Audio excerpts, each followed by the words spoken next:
Alright,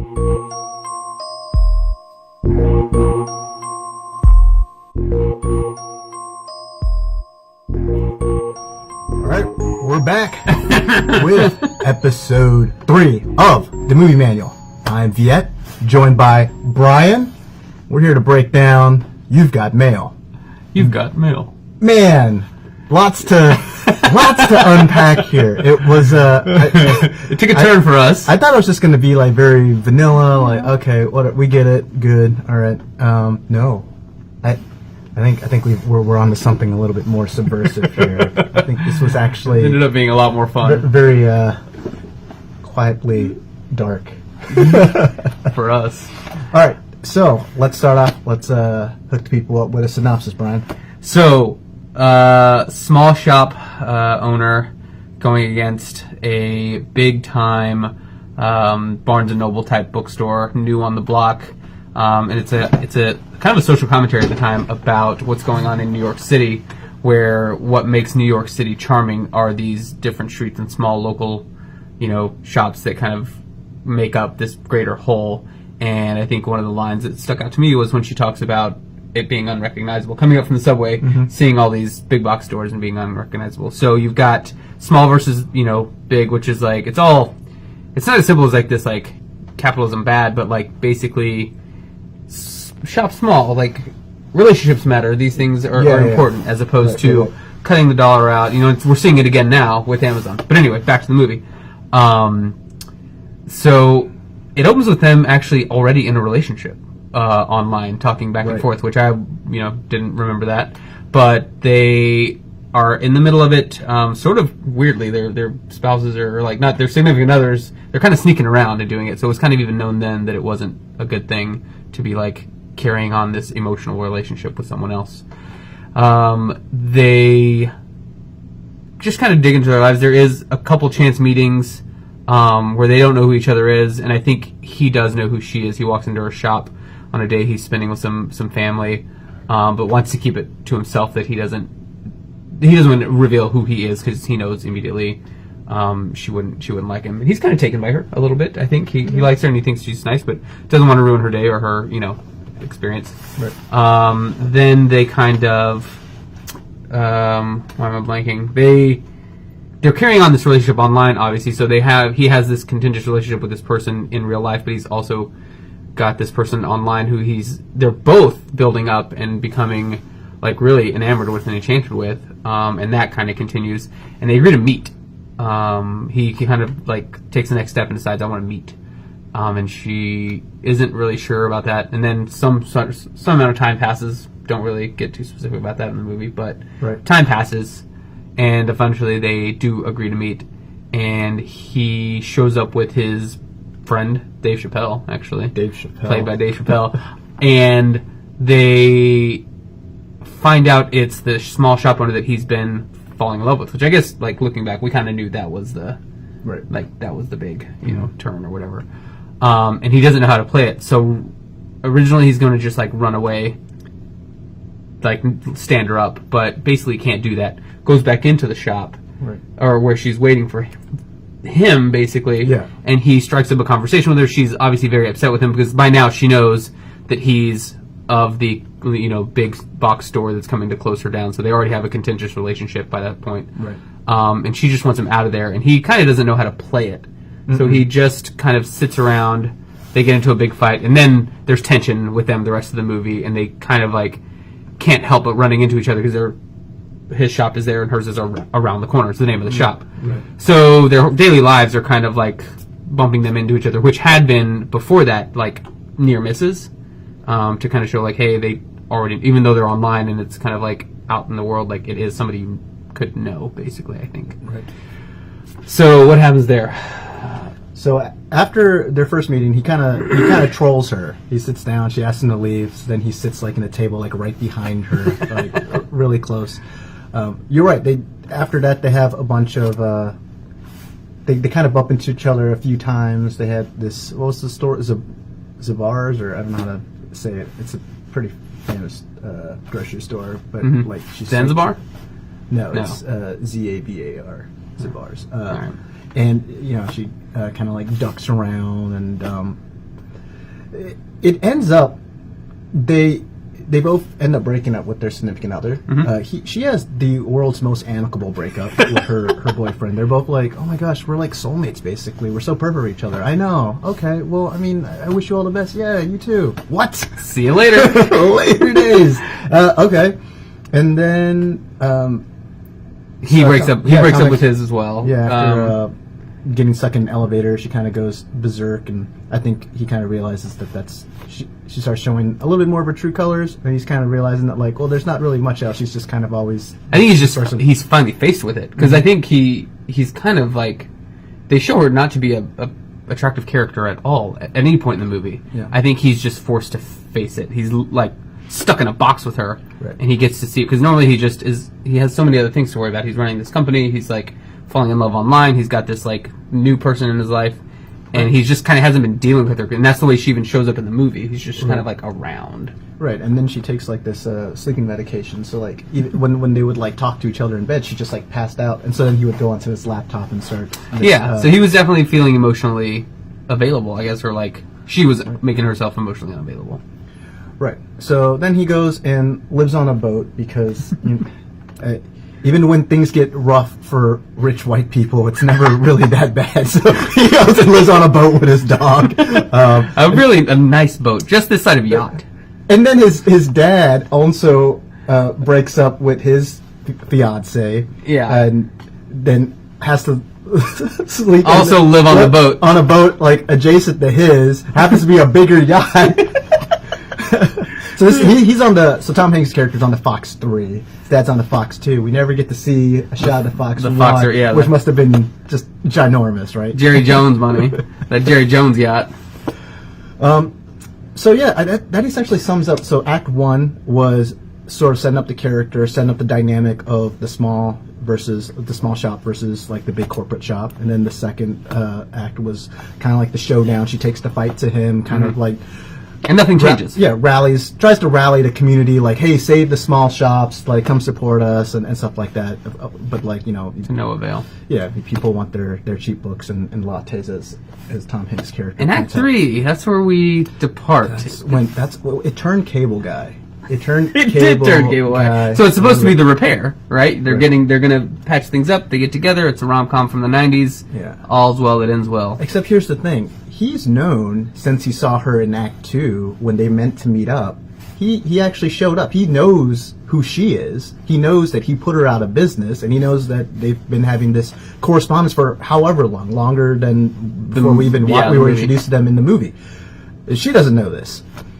And so then he comes over and brings her some daisies, which he knows she likes because of their correspondence. He's using intel. He's using the intel he's gained from their online correspondence. Yeah. Right. And then he's gaming the system. And then he starts kind of hanging out with her, like sort of like the best friend. So then he's catfishing her. Well, so she's sick, and he just kind of like wills his way into her apartment. Like he's buzzed up to ask her, you know, if she's okay, and she's kind of said, "I'm sick, like go away." Right. And rather than like being the honorable guy and respecting her wishes, he sees another man opening the door.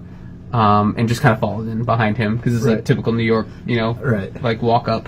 So he just walks in like no big deal, and she's still talking through the intercom, and then she hears a knock at the door, and it's Tom Hanks like at her door. And rather than again telling him to go away and calling the police like she should have, she starts tidying up and like trying to make herself presentable to like, let him in. Oh, and you know how like we were saying like Dave Chapelle didn't show up in the third act? Yeah, he was still too busy trying to show that dude his ID to get into that building. No way Dave Chapelle gets into that building if Tom Hanks' character is played by Dave Chapelle. But I think what happens after that? Sorry. Oh, so he essentially he uses intel. He's catfishing her. It gets really, really weird because he's talking to her about this guy who's him, and he's like, "Oh my gosh, what a silly guy! I can't believe you said that. That's so corny." And she's like, "Oh, it's sweet." He was like, "Oh, right. It's super sweet." Then he writes more stuff like that because she just told him it was sweet.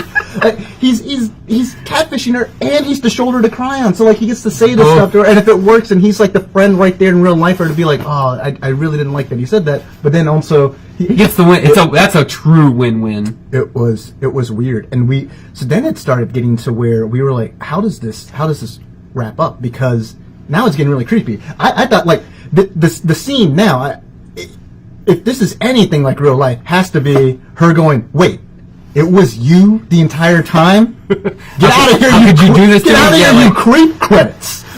Done. Movie over. Instead, they show up at the end to finally meet, and he shows up and he's just like, "It's me. It was me the whole time." And she's like, "It was you the whole time." And he's just like, oh, he's like, I mean, it's like. I know it. There was a moment. So there was a key moment when we figured out that Tom Hanks was not actually a love interest, and he was actually a psycho serial murderer. What was that moment? He eats hard pretzels as a snack. Giant hard pretzels. A bag of them. Shout out to my wife. She pointed out, we're like, no, this dude is a psycho. He's a psycho. Who prefers? Who likes hard pretzels? As like a bag of hard pretzels. I'm sorry. I mean, and I think that's more egregious than catfishing somebody. Like it's like eating hard pretzels, catfishing. I mean, it's all looking pretty bad. It's why you wouldn't meet somebody on the internet, honestly. Right. Pretty early on, and it's really funny because they were like, "Oh, you wouldn't understand. We met on the internet." And it's like, it's so funny how times have changed. It's like, wait, you met someone in real life? How? It's more simple to meet somebody on Tinder than it is to meet at a bar. Right. Yeah. No, for sure. Or get set up. So we're gonna talk about that. that's where we're taking this thing tonight. So this was it was weird. It was very weird. I thought that dynamic and how they were gonna play it because I didn't feel like they resolved it at all. No. It was just this character that Meg Ryan played. She just felt like she had no agency. It was just everything happened to her. She was in this thing, or even when she was being broken up with, it was like she's already checked out of it, but she didn't have the satisfaction of getting to tell the guy off, anything. It was just sort of amicable, but he was first to the punch, so she was just kind of like she doesn't get to be mad about like this man like shutting her business down and her livelihood. Like, what is she going to go do? She ends up thanking him for shutting down her business because now she can maybe write. Right. Like, right. Yeah. Yeah.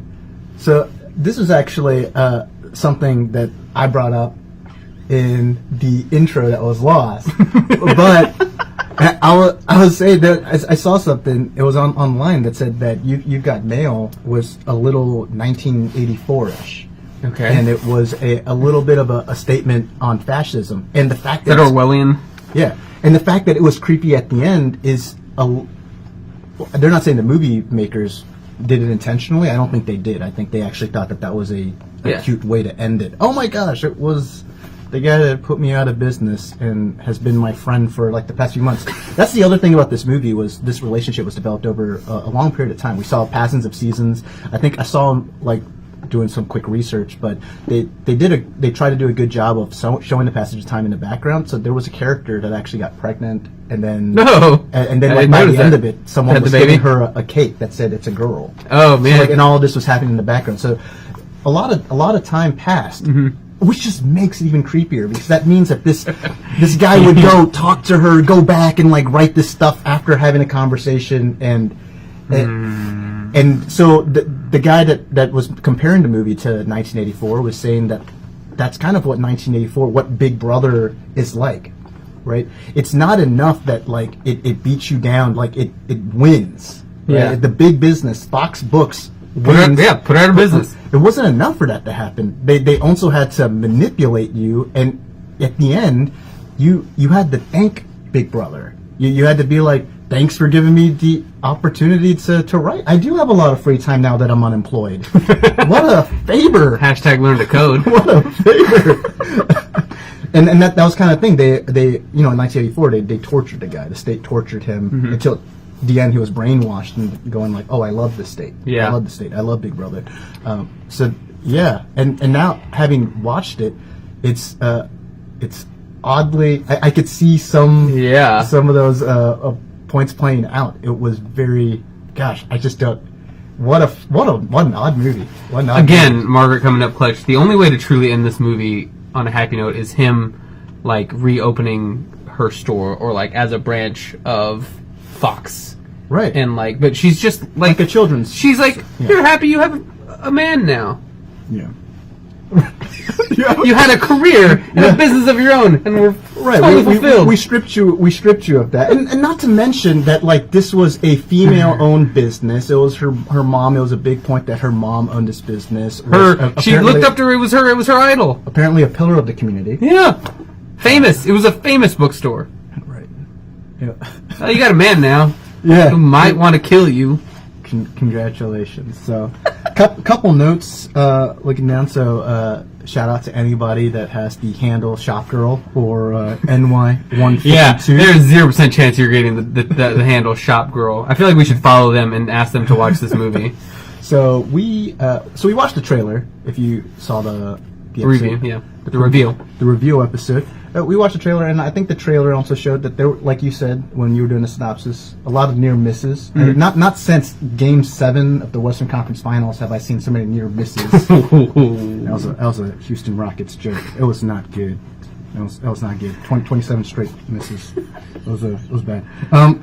The Fox bookstore that the sign that they had that they put out front was so realistic, and looking at it, it did. That was what. I would have walked into that bookstore. Yeah, apparently people tried. people are like, when is this opening? Is it open? It looks cool. And I'm like, no, it's just a set. This is just for a movie. They had to use Fox Books. They wanted initially to use Barnes and Noble, and they completely. It looked like the inside of it. They were just like, definitely as long as it's just a bookstore. Go ahead. Although, did Barnes and Noble just co-opted Starbucks into theirs? This one actually had their own like in-house cappuccino bar. So at any point did Barnes and Noble have their own cappuccino bar? Do we know? Yeah, I don't think so. I think you're right. So that's the only. Another weird thing. This chick, and then like a statement about like how these small bookshops and these small businesses are the bedrock of this community. Walks past like 3 mom and pop coffee shops to get her Starbucks every morning. Way to go! Way to go! Way to support. Way to shop small. Way to shop small. And what are your thoughts? Did you have any general thoughts on the main actress Tom Hanks, Meg Ryan? I mean, they seem to have. They were running it back. You know, there was a very comfort level with them. They'd already done Sleepless in Seattle by this point, so America loved them. They were both America's sweethearts at the time. I think. Right. You know, we were still kind of young, 15. Like we probably weren't watching. 15 or 13. Like that wasn't a movie watching time for us. Right. If anything, we were watching like Austin Powers or something. Right. So I don't think we can put into focus like how big these guys were. This was like peak Tom Hanks. I think this was just after. No, this must have been. When was this in relation to like Forrest Gump? Must have been after, right? After. Yeah, after Forrest Gump. After all these things. So he was already a bona fide megastar. Meg Ryan was still America's sweetheart before pre-Jen Aniston, America's sweetheart. And no, about the two characters, I think it was just you could see what they liked about each other from the online. There was that was good writing. I felt like that they actually picked at little parts of each other that brought something out in each other, and like they scratched that itch that they were looking for, and you can see it was believable that they would continue this relationship online. Right. I think, but yeah, when you pointed out just that she was walking past everything to go to her Starbucks too, it's like kind of hypocritical. Yeah, a little hypocritical. What else is there to say about Tom Hanks? Such like an enduring career. He's been in. He's the man. He's great. Meg Ryan has like this. What were you saying about her? I think what we landed on was she's approachable hot. But I was saying it. You were saying she was approachable hot. So what I felt was she has this like she's not intimidating. I think is what I said. She's very very pretty, very cute, not intimidating. Though. Not intimidating. Yeah. I felt like she has like this very unique face. Like she has like this resting, just smelled a fart face. Like just continually, just kind of like, I don't know. It's really weird. And she just kind of has like this random bouts of energy. You're right to like describe her as cute because it was almost like they're just kind of like, all right, go do your thing. Like she's very it's like wind up here, go Meg. She really wound her up. Very animated. Like they were telling her like, hey, you need to stand up for yourself, for your business, and go and she's like, that's right, I do. All right, I do need to do that. I do. And then all of a sudden she's like, they're like, oh, they're here to interview, and she's like in the back going like, hi-ya, hi-ya. Like, what are you doing? Get hyped, man. She's getting hyped up. She's getting hyped up. She's getting psyched. But yeah, so from what we remember, it was, I mean, pretty true to form. There wasn't much to, kind of knew the story, I feel like. Right. Yeah. Another thing, and I guess this is more of like a 90s thing than like You've Got Mail thing. But man, it's like the suits around the time. They were like, oh yeah, we tailored it just right so it would like fit baggy around the arms and the waist. Thanks. Good job. Let's see here. You pointed out that a lot of Caucasians in the movie. The white people in Hollywood. All the whites. The one. Then they had like Dave Chapelle. They were like, I mean, you talk about like token cast. That's like boom. You know, and he wasn't even really like. He was the wisecracking black guy. Yeah. He didn't even like let him loose though. He didn't really like. Yeah, no, he just kind of. And it's like they didn't even let him lean too hard into any of the stereotypes. He didn't really get to give any real advice or say. He was kind of a parrot. Like, he would finish the guy's sentences, then they were like, oh, there were some tropes. They were like, oh, yeah, that's the way business is. And we couldn't quite figure out what his role was. It was like, he was like the best friend / concierge / assistant, maybe manager? Right. You know, he was right there when, like, Tom Hanks would say something about, like, yeah, and that's how we put him out of business. And Dave Chapelle like, yeah, that is how we do it. And then when Tom Hanks is like, hey, so I'm going to, like, meet this girl. And Dave Chappelle's like, yeah, that's how we do it. Yeah, that's how we meet this girl. And then later on when Tom Hanks like, and that's how I'm going to get into this building, Dave Chappelle's like, yeah, I'm going to chill, stay out here. I'm going to stay out here because I'm not allowed in. Yes. Back in the late 90s, it was still very racist. What we're saying is, in the late 90s, if you had a blockbuster rom-com, you want people to feel safe. You were not worried about being woke. Not a lot of minorities in the movie at all. So, you know, what are you going to do? 90s gonna 90. 90s gonna 90s. Shout out to the amazing customer service that the bookstore had. This guy was amazing. He came in with 2 bags of goldfish. Did he win that? Did they go to the pet store or did they win it at the fair? I was led to believe that they won it at the fair. They won 2 goldfish at the fair, and the guy at the bookstore is like, "Oh, sir, let me hang on to that for you." Just takes his bags of fish. I think the line is, "Who belongs to these goldfish?" And Tommy's like, "That's me." And then he's like, "Oh, well, I'll take care of this," and just walks away with the bags of goldfish. Right. That was great. That was, customer service. They were big on customer service. That was a big thing in the movie too. Is that she talked about? Well, we provide service, and we've actually like read the books we're recommending. I don't know if we've named it, but she was in a boutique like specialty store for children's books only. So there's room for her to kind of carve out that niche. But Tom Hanks kind of went out of his way. It feels like to just smush her unnecessarily. Yeah, it could have been like. I don't know, like they have Fox and Friends, and they could Fox and Kids. I mean, they could have. There's all kinds of. They could have figured out some kind of something branding there. I'm sure. So that, seemed a little unnecessary. That just kind of smushed it. Especially someone that like at the end you're like, oh yeah, I genuinely cared about you all this time. Sorry for tricking you and catfishing you. Go ahead. Are we ready for fun facts? Oh yeah, go ahead. Fun facts. The budget for this movie, $65 million. Okay. Made 115, almost doubled its money. Not bad. Close to. $115 million. So I think that was a success. Oh, yeah. Still in the heyday of the rom-com. Mm-hmm. Anything else? Any other facts you had? Let me see here. You pulled up some good ones. I think I already mentioned a couple of them. I think. One of them, the shop that they used for the. Around the corner bookstore was actually a cheese and antique shop, but they sent the owners on a vacation. Brilliant. To use the shop so they can film for, forever how long they had to film the scenes. Fox and Sons was actually filmed at a Barnes and Noble. Okay, well that's why it looked exactly like a Barnes and Noble. That's kind of funny. I guess let's see here. So I said earlier, Meg Ryan didn't even have a computer. Before, yeah. Yeah, so they had to give her a computer, so she had to train to use one. She actually worked at a bookstore for a few months to kind of get the hang of how to. So she takes her craft seriously. Mm-hmm.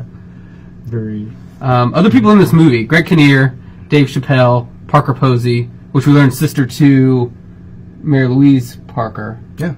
No. Yeah. Posey Parker, but maybe not. I'm pretty sure. Well, I don't know. No, because her name's Parker Posey. and the other one was Mary Louise Parker. So they are not sisters. Oh, they look so similar. They do. Moving on. We definitely spent the entire movie thinking they were sisters. Yes. So they are not. Oops. And then Messina? What was his first name? Chris Messina. Yeah. Who I know from Mindy, the Mindy Project. He's a doctor, Dr. Danny something other in that. And then you recognize him from... He was in this HBO series called Sharp Objects. So he's definitely the person that like has had the biggest come up of anybody from like... I wouldn't have recognized it. I sort of, like it... You know, like the thing where it goes like, oh, he looks kind of familiar. I want to put it together. So in this movie, he was working in the children's books section, attempting to help a customer, but didn't actually know anything about the books, which was her thesis on why this bookstore wasn't going to work. So Meg Ryan is actually in Tom Hanks' store in the Fox and Sons, watching this interaction between Chris Messina, who doesn't know anything about books, with this person, and she kind of just, as a customer, chimes in and says, oh, what you're going to want to start with is this book and this book, but maybe that's a little too advanced, so start with this one by the same author, and you'll kind of go through it. And watching this entire interaction is Tom Hanks. So he kind of sees what's going on and sees, like, I think that's when he finally truly feels bad that he put her out of business, because it was just business, it wasn't intentionally personal, and she kind of makes a point of saying that when he says, you know, it's just business, it wasn't personal. And she said, kept quoting The Godfather over and over again. To you, it wasn't personal, but to me, it was incredibly personal. Like, I'm out of business now. Right. So yeah, that was pretty good. All right, I'm trying to figure out like who Heather Burns is in relationship to movie making, maybe like some kind of EP or something like that. Okay. But apparently, she and the director and producer Nora, gosh, what's her name? It's the same person that did Sleepless in Seattle, so they brought the team back. Dream team back. So I think maybe Heather Burns is on that team. Mm-hmm. She's a writer or something like that. She didn't want them to get together, so I found that interesting. I'm on Heather Burns' team, whoever you are. She said that she felt like that it was like this guy puts you out of business, even if like he didn't mean to, or like it really wasn't personal. Like for you, that's like kind of weird. And then like the fact that he was so like subversive and kind of had this misleading, you know, relationship kind of thing going on. She felt like the woman shouldn't get together with the guy, like reward him for that kind of behavior at the end. And the argument that Nora, the director, put was that you know, you're young, and so everything's like idealistic for you right now. So when you're young, you probably would feel like, hey, the guy kind of behaves like selfishly and that shouldn't be rewarded. But when you get older, you kind of realize things like Barnes and Noble and Amazon taking over, that's just part of life. Tom Hanks, like, ending it with the girl is just kind of part of life. It's just, she thought that, like, that was just a more realistic, like, yeah, you do have a connection, and it would be weird to, like, throw the baby out with the bathwater kind of thing. You obviously do have a connection with this guy, and yeah, this guy has done enough things where a reasonable person would say, absolutely not, I'm not having a relationship with you. But for this woman at this point in time, and kind of like the inevitability of everything else that's happened to her, would probably go like, and maybe this is the sign, maybe this was right. All I can say is when like Jeff Bezos buys Boston Dynamics and starts using those like robots to run the dogs that I'm running now, like we aren't going to be tight. Like that's not going to happen. Yeah. Did you know that the person that you've been texting back and forth with, what's AMZ 125? That was Jeff Bezos. Buddy Bezos over there. We've been tweeting back and forth. We've been subtweeting. Like we got to update it for the times. So we're not aiming. We're tweeting at each other these days.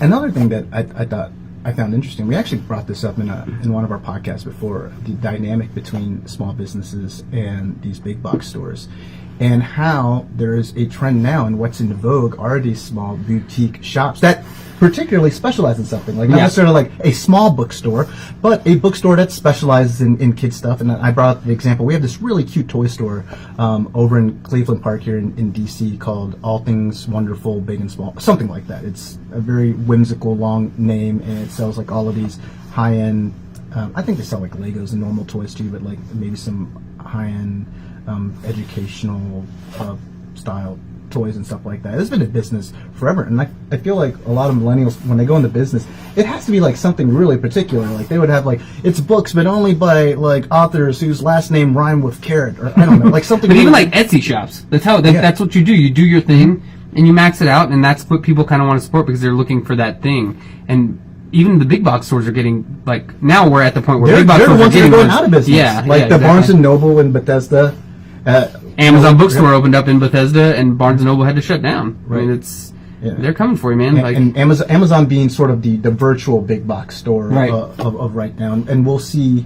I think it would be hard, and this is 2019. We'll see. Maybe someday you and I will look back at this and go like, oh, how naive we were. Of course, Amazon was destined to fail, but it looks like a model that is going to take over the world. It's pretty undefeated. Pretty soon. Any parting thoughts? Parting thoughts. We didn't bring this up earlier we didn't bring this up on the review episode, but man, not necessarily depressing, but just kind of like you talk about the inevitable passage of time. When we were young and the trailer dropped for this, I mean, clearly, I knew that when it was a big movie when it came out. I knew that the movie had come out. I didn't go watch it in theaters, nor did I care to, but I knew. What was it? I watched it. I was like, oh yes, it's two old adults. It's a romantic story about two. And it's like watching it. We're like, oh my gosh, we're their age. We're Meg Ryan and Tom Hanks. Yeah, we're shop owners and man. And then like to make it even worse, it was like, ooh, where's my yacht and multi-million-dollar? Well, in your defense, your dad didn't start a multi-billion-dollar bookstore. Well, if you're watching this, like, what are you like? Man, it's like I had to slum it up as some engineer. I mean, geesh. Yeah, my parting thoughts were, New York is incredibly clean in movies. And it is not if you ever like live in the streets of New York. Like it is really, really smelly and dirty. That one city block was nice though. Incredible. All kinds of bookstores too. A lot of smart people in that neighborhood. Yeah, right. Also gentrified to the point of only the whites. 90s gonna 90. 90s gonna 90s. Okay, and one last thing. Yeah. On the sexist meter, compared to the last two movies, not as sexist or not as overtly sexist. Remember, you said earlier, she had no agency. Like she was just like things were just kind of happening to her, and she kind of like was she could have been anybody. I feel like true. And if so it wasn't like to the last movie we watched, Clueless, Cheryl Horowitz. I think Cheryl was very different. She was the the marionette master, puppet master. Yeah, exactly. So very, very different. That movie came out like in 95, 96. Yeah, so we're regressing. Right. In the futuristic age of 90, 98. And Back to the past. Future. Right. Oh my gosh. It started off with like this great like CGI, like very, very basic CGI map of like New York. Like if a student submitted that for like their high school project now, they'd get an F. Like that was like miserable. But it's funny because that's just what they had, and they played the modem sounds and stuff like that. Really took me back. Okay, I have one final thought before scores. Go for it. It's actually about next time. We do a vote. So because this movie won this time, because You've Got Mail won this time, that means on the chopping block next time is... I keep saying 10 things I hate about you because it has the number 10 in it. But How to Lose a Guy in 10 Days. That means if it loses next week, like it's gone. Never to come back, never to return for a vote ever. So just get out to the polls, vote often, vote early. Right. I don't know you can do and that, but we are open suggestions for Challenger. A Challenger. Yeah, just throw them out there. With that kind of in the can, scores. Let's do it. In 3, 2, 1. Bum, bum, bum. Oops. Bum, bum, bum. A 10. A perfect 10 out of 14. So. Is that That's the lowest. Lowest we've gone. I think we have 12, 12, and 10. You can look at the. I'll tweet them. I'll tweet out the standings now that we have 3. It's a smiley face, but I didn't. It was a good movie. It got a lot better once it turned into a creepy horror movie. It was fantastic. It got fantastic a lot better when American Psycho I was like, if you watch the end of this movie that way again, it's super entertaining because all these little touches and glances and like, is he gonna kill her? I can't breathe when you do that though. he just goes up. I really thought he was gonna like vote. He just like kind of goes up, and she's like, "Wait, is it really you?" And he's like, "You better run." Oh man, what a good movie! What a great movie! Yeah, that was fun. Man, you got mail. Nice. You got mail. And one last thing, I'll always give a shout out to the soundtrack there. Pretty good. Like the greatest hits of rom-com. Yeah, some Cranberries. Signed, Sealed, Delivered. Yeah. There was the Rockin' Robin. Anything that had to kind of tangentially do with mail. Not even tangentially, just like anything that shouted out to mail was in there.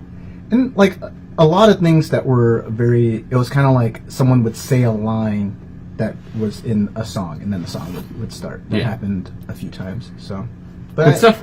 But it had been pretty good for the music because that was like a lot of big pop songs and stuff like that from different eras. Awesome, man. All right, guys. Thanks for having me again. So you guys can always catch us. You guys catch us online. You catch this guy at Baby Cardis. You can catch me at Face It Facts. You can visit us at brosbros.com. And until next time, guys. We'll edit that out.